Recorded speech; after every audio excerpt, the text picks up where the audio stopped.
Hello friends, कैसे हैं आप सब। आई होप कि अच्छे ही होंगे। मैं आशीष पांडे स्वागत करता हूं आप सभी का आपके अपने यूट्यूब चैनल स्टडी विद आशु में। आज का जो वीडियो है इसमें हम लोग बात करने वाले हैं छत्तीसगढ़ में हुए नक्सली अटैक के बारे में। काफी इंपॉर्टेंट चैप्टर है।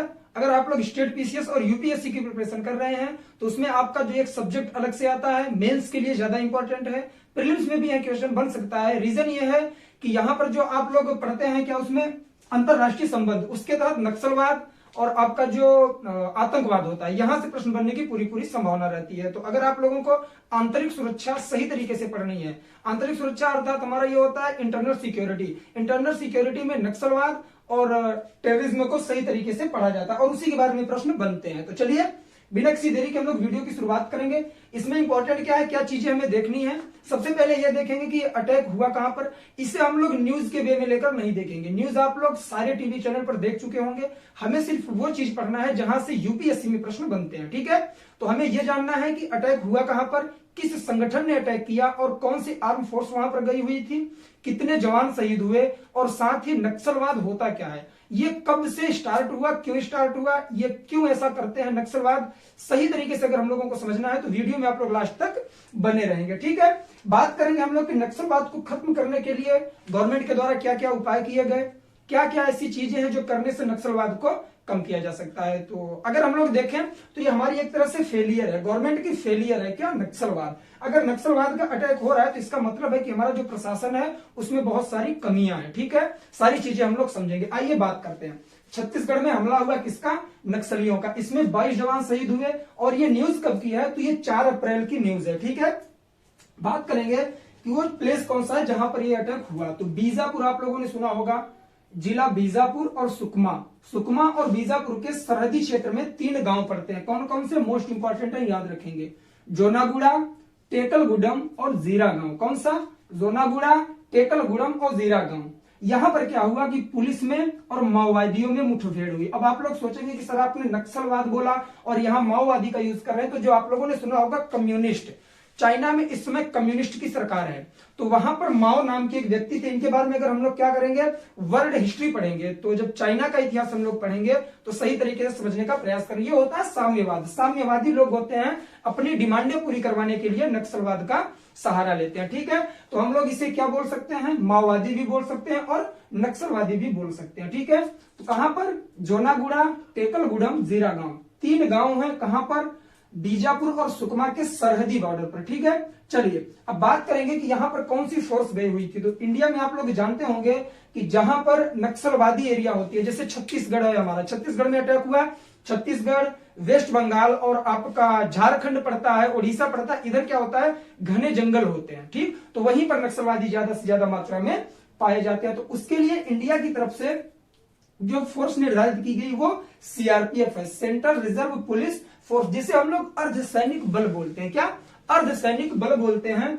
और ये चीज आप लोग याद रखेंगे, यहां से प्रश्न बन सकता है कि जो सीआरपीएफ होता है ये हमारे रक्षा मंत्रालय के अधीन नहीं होता है। किसके अधीन होता है, ये होम मिनिस्ट्री के अधीन, किसके, गृह मंत्रालय के अधीन होता है सीआरपीएफ, ठीक है। तो जहां भी आप लोग टेरर अटैक पढ़ेंगे तो वहां पर आपको सेना के जवान मिल सकते हैं, लेकिन ये जो हमारे जवान हैं ये कौन से हैं, अर्धसैनिक बल के हैं। प्रश्न यहां से बन सकता है, ठीक है। चलिए बात करेंगे कि 2000 जवान सीआरपीएफ के 1 अप्रैल से हिडमा एक इंपॉर्टेंट नाम है। ये कौन है, बटालियन 01 का कमांडर। और ये बटालियन कौन सी है, नक्सलियों की बटालियन है, उसका ये कमांडर है हिडमा।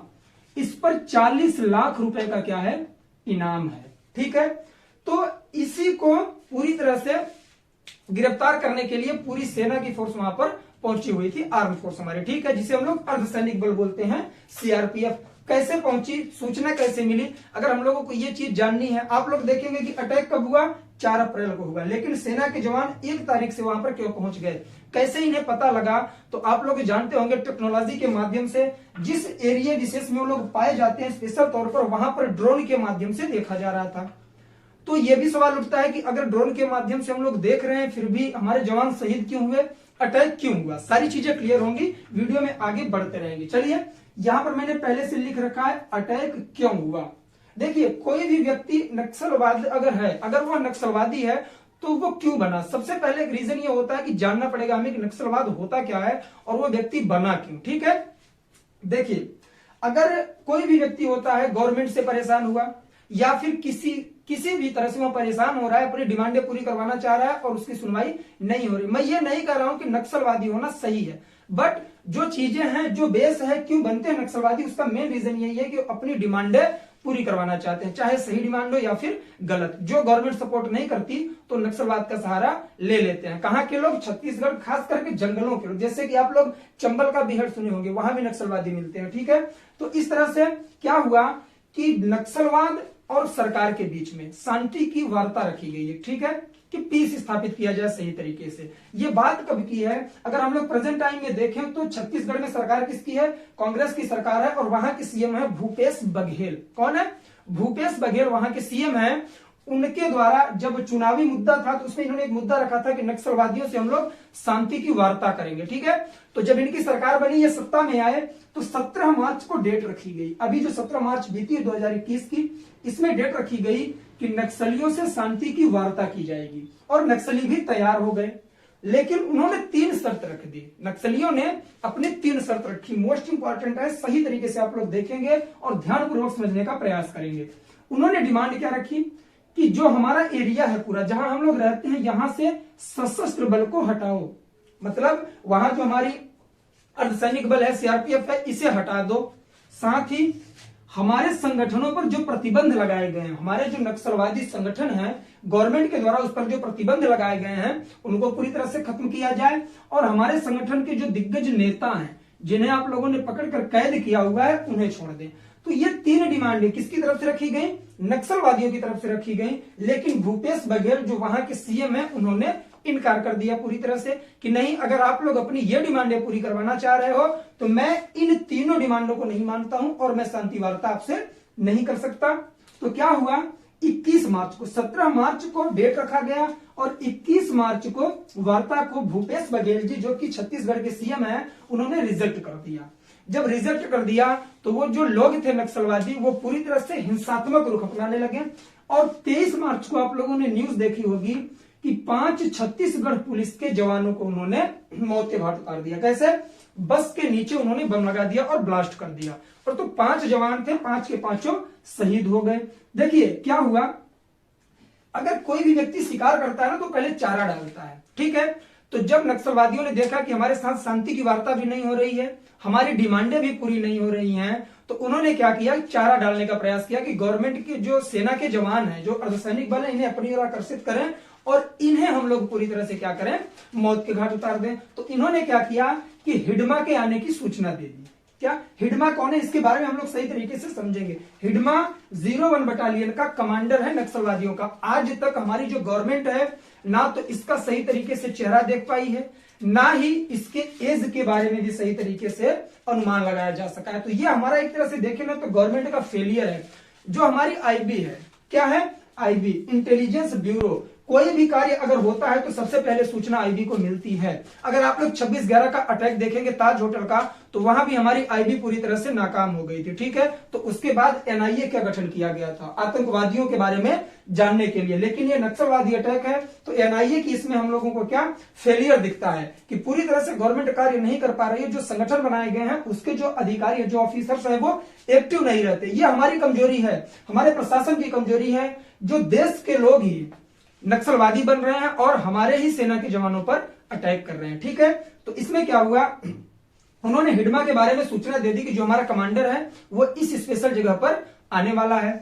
तो जब बात पता लगी तो जो सेना के जवान थे उन्होंने सोचा कि क्यों न पूरे एरिया को हम लोग चारों तरफ से घेर कर और उसे गिरफ्तार कर लें। तो इन्होंने क्या किया, 1 अप्रैल से ही वहां पर घेराबंदी शुरू कर दी और ड्रोन के माध्यम से देख रहे हैं।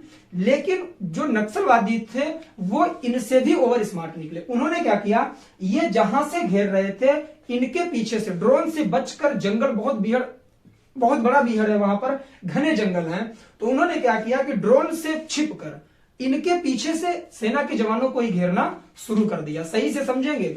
और उन्होंने क्या किया, इन्हें घेरा और पूरी तरह से अटैक कर दिया 3 तरफ से। जब हिडमा के बारे में सूचना मिली कि वहां आने वाला है तो सेना के जवानों ने यह सोचा कि अगर इसके कमांडर को ही गिरफ्तार कर लेंगे तो इसकी जो फोर्स है, जो नक्सलवादी है, वो पूरी तरह से सरेंडर कर देंगे। तो इन्होंने घेरने की कोशिश की, लेकिन चूक कहां पर हुई, चूक हुई आईबी की तरफ से, इंटेलिजेंस ब्यूरो की तरफ से। वो सही तरीके से सूचना नहीं एकत्रित कर पाया। हमारा कोई मुखबिर भी नहीं था, जिसे हम लोग क्या बोलते हैं, लोकल इंटेलिजेंस। लोकल इंटेलिजेंस भी वहां पर नहीं बनाए गए हैं जो हमें सही तरीके से सूचना दे सकें। हम पूरी तरह से टेक्नोलॉजी पर डिपेंड हो गए। टेक्नोलॉजी का आशय है ड्रोन पर, ड्रोन कैमरे पर हम लोग आश्रित हो गए कि ड्रोन के माध्यम से हम लोग देख लेंगे कि नक्सलवादी कहां पर हैं और वहां पर अटैक करके उन्हें पूरी तरह से गिरफ्तार कर लेंगे।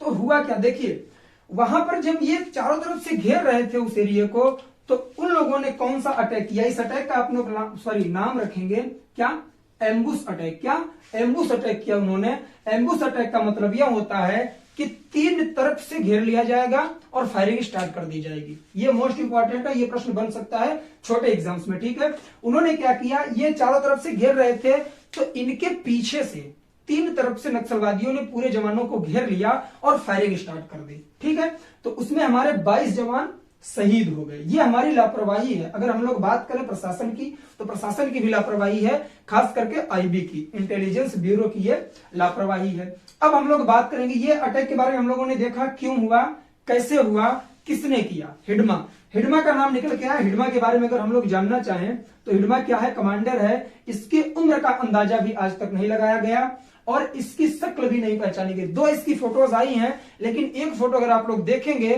तो उसमें आपको दिखेगा कि ये 17 से 18 साल का जवान है, लेकिन जो अगली फोटो इसकी है उसमें लगता है कि ये 50-60 साल का व्यक्ति है। तो इस वजह से इसकी शक्ल से भी बहुत सही तरीके से वाकिफ नहीं है सरकार, और ना ही इसके उम्र के बारे में कोई लगाया जा रहा है अनुमान। अगर बात करें कि इसने किया क्या, 2013 में जीरम घाटी अटैक आप लोग सही तरीके से पढ़े होंगे, 2013 की घटना है। इसमें क्या हुआ था, कांग्रेस की गवर्नमेंट थी वहां पर, तो वहां के जो टॉप लीडर्स थे, कांग्रेस के जो टॉप लीडर्स थे, वो जा रहे थे रास्ते से, तो इसी हिडमा ने अटैक किया कहां, जीरम घाटी में, और जितने कांग्रेस के नेता थे सबके सबको मौत के घाट उतार दिया। कांग्रेस के जितने बड़े नेता थे, यही रीजन है कि छत्तीसगढ़ में काफी दिनों तक कांग्रेस की सरकार नहीं आई थी, क्योंकि वो जो उसके टॉप लीडर्स थे उनकी डेथ हो गई। किसके माध्यम से, जीरम घाटी में हुए हिडमा के अटैक की वजह से। 2013 की घटना है। फिर 2010 में दांतेवाड़ा में इसने क्या किया, अटैक किया, और हमारे 76 सीआरपीएफ के जवान शहीद हो गए थे। तो इसने कई सारे ऐसे अटैक किए हैं। तो ये जो पूरा प्रक्रिया निकल के आ रही, प्रोसेस इसका जो है वो हिडमा के माध्यम से किया जा रहा था। नक्सलियों का पूरी तरह से मुखिया कह सकते हैं हम लोग, ठीक है। ये उसका कमांडर था। अब हम लोग बात करेंगे, हिडमा के बारे में भी जान लिए, हमारी चूक कैसे हुई, अटैक क्यों हुआ ये भी जान लिए, कहां अटैक हुआ ये भी हम लोग समझ लिए, कौन सी फोर्स वहां पर होती है ये भी हम लोग क्लियर कर लिए। आई होप कि आप सबको ये चीजें क्लियर हो चुकी होंगी। अब हम लोग बात करेंगे कि रियल में नक्सलवाद होता क्या है, नक्सलवाद की उत्पत्ति कब हुई और कहां से हुई, ठीक है, सही तरीके से समझेंगे। आप लोगों ने देखा होगा वेस्ट बंगाल में एक व्यक्ति था, क्या नाम था उसका, के सान्याल। कौन, के सान्याल नाम का व्यक्ति था। यह आदिवासियों का मुखिया बना। अब समझेंगे कि आदिवासियों का मुखिया बना तो वो नक्सलवादी बन गए, ऐसा नहीं है। आप लोगों ने एक चीज का नाम सुना होगा, छोटा नागपुर का पठार। छोटा नागपुर का पठार आप लोग जानते होंगे, खनिज के लिए बहुत ज्यादा फेमस है। जैसे छोटा नागपुर का पठार हो गया, दंडकारण्य का पठार हो गया, और दक्कन का पठार। छत्तीसगढ़ में जो जूनागुड़ा है ना, ये एक पहाड़ी है, याद रखेंगे। छत्तीसगढ़ में जो जूनागुड़ा गांव है ये एक पहाड़ी है, और ये किसके तहत आता है, दंडकारण्य पठार के अंतर्गत आता है ये, ठीक है। लेकिन जो हमारा झारखंड है और पश्चिम बंगाल है, ये पूरी तरह से हमारे छोटा नागपुर के पठार के तहत आता है। तो यहाँ पर खनिज बहुत ज्यादा मात्रा में पाया जाता है, जैसे लोहा हो गया, मैग्नीज हो गया, साथ ही बहुत सारी चीजें हैं जो वहां पर पाई जाती हैं। दक्कन का पठार हो गया, आपका इधर पड़ता है तमिलनाडु से लेकर आंध्र प्रदेश साइड में। तो ये जो के सान्याल था, इसने क्या किया कि वहां के आदिवासियों को भड़काना शुरू कर दिया कि ये हमारे सोर्सेज हैं, यहां खनिज बहुत ज्यादा मात्रा में पाया जा रहा है, और यहां से ले जाकर दिल्ली में इसका यूज किया जा रहा है, पूरा भारत ग्रो कर रहा है, लेकिन जिसका इस पर मूल अधिकार है, जैसे कि हम लोग यहां रह रहे हैं तो हमारा पूरा पूरा अधिकार है, तो हमारा शोषण करके और यहां से सारे खनिज को ले जाकर के पूरे भारत में विकास किया जा रहा है, और हम पे ध्यान नहीं दिया जा रहा है। तो इसने क्या किया, पूरी तरह से उन्हें भड़का दिया। जो वहां के आदिवासी थे, जो लोकल लोग थे वहां के, जिनका जैसे कि होता है गांव में जमीनें होती हैं कि ये मेरी जमीन है, उसकी जमीन है, तो इसी तरह से वहां पर भी खनिज पाया जाता था, उन सबका अधिकार था। लेकिन जब वहां पर खाने बनाई गई, जब वहां से निकलने लगे खनिज, तो उस पर गवर्नमेंट का अधिकार हो गया और गवर्नमेंट पूरी तरह से वहां से खनिज निकालकर और उससे डेवलपमेंट करने लगी। तो इस व्यक्ति ने, इसका नाम याद रखेंगे, के सान्याल नाम का व्यक्ति था। इसने क्या किया, आदिवासियों को पूरी तरह से भड़का दिया। अब इसे क्या चाहिए था, जैसे क्या होता है, ढेर सारा पटाखा रखा हो तो उसमें एक चिंगारी की जरूरत होती है, फिर वो ब्लास्ट कर जाता है। तो चिंगारी का काम, पटाखा तो इसने तैयार कर दिया के सान्याल ने सारे आदिवासियों को, लेकिन उसमें सहयोग अर्थात हेल्प किसने की, तो जो कम्युनिस्ट नेता थे, जो प्रेजेंट टाइम में आप लोग देख रहे होंगे पश्चिम बंगाल में कम्युनिस्ट की पार्टी आती है, ठीक है, कम्युनिस्ट पार्टी, इसी के 3 नेता थे, चारू मजूमदार, कानू सान्याल और जंगल संथाल। क्या, चारू मजूमदार, कानू सान्याल, जंगल संथाल, इन 3 नेताओं ने उन विद्रोहियों अर्थात उन आदिवासियों के जो विद्रोह पर उतारे थे, उस बारूद में चिंगारी का काम किया और उन्हें और ज्यादा भड़का दिया कि आप एक काम करो, पूरी तरह से आप एक तरह से इसमें जो आपका यहां से खनिज जा रहा है उस पर रोक लगाओ, अन्यथा गवर्नमेंट से आप डिमांड करो कि हमारी मांगे पूरी की जाए, अन्यथा हम लोग इसे नहीं जाने देंगे। तो उसी का परिणाम था 1967 का आंदोलन। किसका, जो आंदोलन किया गया वहां के आदिवासियों द्वारा कि हमारी जो चीजें हैं आप यहां से ले जा रहे हो उसके बदले में हमें कुछ चाहिए, ठीक है। तो ये किया किसने, के सान्याल नाम के व्यक्ति ने, इसका नाम याद रखेंगे। इसने आदिवासियों को भड़काया। सपोर्ट किसका मिला, कम्युनिस्ट अर्थात साम्यवादी पार्टी के नेता, 3 नेता कौन कौन से थे, चारू मजूमदार, कानू सान्याल और जंगल संथाल। मैं चीजें बार बार इस वजह से रिपीट कर रहा हूं कि आप लोगों को वीडियो के माध्यम से ही याद हो जाए और आप लोग नोट्स भी सही तरीके से प्रिपेयर किया करिए। ये सारे जो मैं टॉपिक्स लेके आता हूं, ये होता क्या है कि अगर आप लोग यूपीएससी और स्टेट पीसीएस की प्रिपरेशन कर रहे हैं तो इंटरनेशनल रिलेशनशिप और खास करके इंटरनल सिक्योरिटी, आंतरिक सुरक्षा, वहां पर यहां से प्रश्न बन सकते हैं। मैं वही चीजें आपको बता रहा हूं जहां से प्रश्न बन सकता है। मैं भी चाहता डेट बता देता, 4 अप्रैल 2021 को छत्तीसगढ़ में अटैक हुआ, किस जगह पर हुआ, किस संगठन ने किया, कौन सी सेना रहती है, बस इतना बता के मैं खाली हो जाता। बट मैंने आप लोगों को सारा रीजन बताने का प्रयास किया कि ये हुआ क्यों। तो इसमें अगर हम लोग देखें तो पॉलिटिकल पार्टीज का भी पूरी तरह से अगर एक बात करें हम लोग, योगदान तो नहीं कर सकते लेकिन इनका पूरा पूरा हाथ कह सकते हैं। रीजन क्या है, क्योंकि देखिए अगर इन्होंने डिमांड की तो आप वहां के सीएम आपको मान जाना चाहिए था, ना मानते, कुछ दिनों के लिए मानते, इनकी मांगे सुनकर फिर इनसे शांति की अगर आप वार्ता कर लेते तो शायद ये अटैक ना होता। गलतियां नेता लोग करते हैं, खामियाजा कौन भुगतता है, हमारे सेना के जवान, ठीक है। तो ये सारी चीजें हैं। अब हम लोग बात करेंगे, इनको सहयोग भी मिल गया। नक्सलवादी होते कौन है, प्रेजेंट टाइम में अगर बात करें तो पूरे भारत के कुल 5 स्टेट, 5 राज्य और 80 जिले इससे प्रभावित हैं नक्सलवाद से। प्रश्न बन सकता है, याद रखेंगे। प्रेजेंट टाइम में इंडिया के 5 स्टेट और 80 जिला, ठीक है, नक्सलवाद से प्रभावित हैं। अब बात करेंगे कि नक्सलवादी कौन होते हैं, हम लोगों ने समझ लिया। देखेंगे कि इसे कैसे खत्म किया जा सकता है। नक्सलवाद को अगर खत्म करना है तो इसके कुछ उपाय हैं। तो ये जो मैं आप लोगों को उपाय बताने वाला हूं, ये किरण बेदी जी ने दिया है, जो भारत की पहली महिला आईपीएस थी, ठीक है। प्रेजेंट टाइम में आप लोगों ने देखा होगा कि ये एक स्टेट की गवर्नर भी बनाई गई थी, राज्यपाल भी बनाई गई थी, लेकिन कुछ पॉलिटिकल रीजनों की वजह से इन्हें हटा दिया गया वहां से, ठीक। तो इन्होंने काफी सारे सजेशन दिए हैं कि नक्सलवाद को कैसे खत्म किया जा सकता है, लेकिन इसके पीछे भी मैं रीजन बताऊंगा कि ये सारे रूल फॉलो क्यों नहीं हो रहे हैं, ठीक है। चलिए, देश के 80 टॉप आईएएस और 80 टॉप आईपीएस की पोस्टिंग कर दी जाए। कहां पर, इन 80 जिलों में उनकी पोस्टिंग कर दी जाए जो देश के टॉप हैं। पूरे भारत में जो टॉप आईएएस ऑफिसर हैं और टॉप आईपीएस ऑफिसर हैं, 80 जो जिले हैं उनमें उनकी पोस्टिंग कर दी जाए और उन्हें 4 गुना फंड दिया जाए।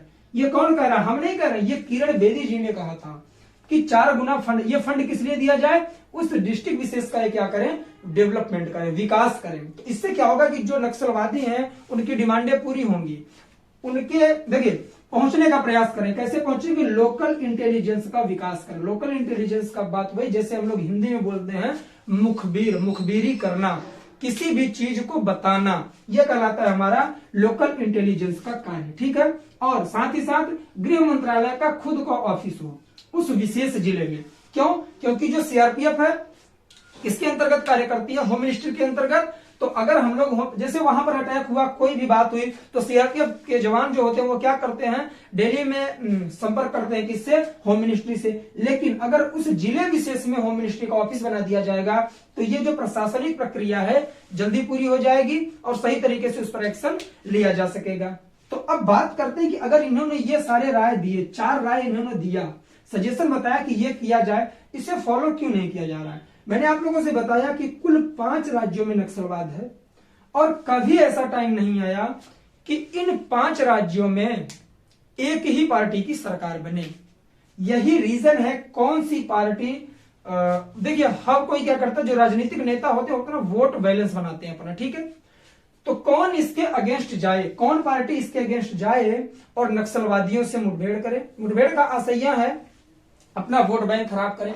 अगर 5 स्टेट में एक ही पार्टी की सरकार है तो कुछ बात बन सकती है, लेकिन यही रीजन है जो आज तक नक्सलवाद एक कैंसर की तरह भारत को पूरी तरह से खत्म करता जा रहा है। आप लोग सुनते होंगे कि कहीं और नक्सलवाद का अटैक हुआ, छत्तीसगढ़ में हुआ, झारखंड में हुआ, वेस्ट बंगाल में हुआ, यहां तक कि आंध्र प्रदेश और आपके उड़ीसा तक में होता रहता है। क्योंकि देखिए जहां पर घने जंगल है, जहां बीहड़ है, वहां अटैक होता रहेगा। अगर डिमांडें सही तरीके से पूरी नहीं होती हैं तो लोगों के पास कोई ऑप्शन नहीं बचता। तो कुछ लोग तो ऐसे होते हैं जो नक्सलवाद का सहारा ले लेते हैं, ठीक है। नक्सलवादी 100% गलत है, लेकिन वो बने क्यों नक्सलवादी, हमें यह जानने का प्रयास करना चाहिए। अगर गवर्नमेंट इस पर ध्यान देने लग जाए तो नक्सलवाद मेरे हिसाब से खत्म किया जा सकता है। तो आई होप कि ये जो सारा मैटर था आप लोग सही तरीके से समझ गए होंगे। तो आज के लिए बस इतना ही। उम्मीद करता हूं कि एक एक पॉइंट आपका क्लियर हो गया होगा और वीडियो पसंद भी आया होगा। अगर वीडियो पसंद आया दोस्तों में शेयर करिए, नए हो चैनल को सब्सक्राइब करिए और बेल आइकन प्रेस करिए, जिससे कि इस तरह का कोई भी इंफॉर्मेटिव वीडियो आए उसकी नोटिफिकेशन सबसे पहले आपको मिले। तो आज के लिए बस इतना ही, मिलेंगे नेक्स्ट वीडियो में। तब तक के लिए जय हिंद, जय भारत, बाय बाय। आप लोग अपना ख्याल रखें, पढ़ाई लिखाई करते रहें।